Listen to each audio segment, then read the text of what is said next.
Kitty Barnabas. అరే ఎవరి పేరు నువ్వు చెప్తాండే? ఇది సర్కారోళ్ళ కాగితం రా. తమరేందయ్యా ఆడు చెప్పింది రాసేస్తున్నారు. రేపు ఆడు వచ్చి మన పీకలట్టుకుంటాడయ్యా. నేను చూసుకుంటాను. థామస్, ఫాదర్, వచ్చే ఆదివారం నీకు జ్ఞానస్నానం. రేపు స్టేజ్కి రా, జ్ఞానస్నానం గురించి ప్రకటించాలి. తాకుండా రా. తాకుండా వస్తాడేటి? అమ్మా ఇట్టొచ్చాడంట. సచ్చిదాస్ మోస్తుంటాడు.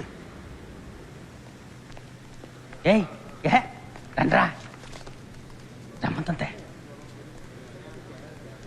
థామస్ రా, నువ్వు రా, లోపలికి వెళ్ళి మాట్లాడుకుందాం రా. ఏంది లోన మాట్లాడేది? ఇది నా పరువుకు సంబంధించింది. ఈదుకోక అబ్బాయిడంటే నా పేరు చెప్పినాడంట. ఎవరు ఆలోచించుకుంటే దాని పుస్తకంలో రాశారంట. అడిగేందుకు దిక్కులేదనుకున్నా రేటి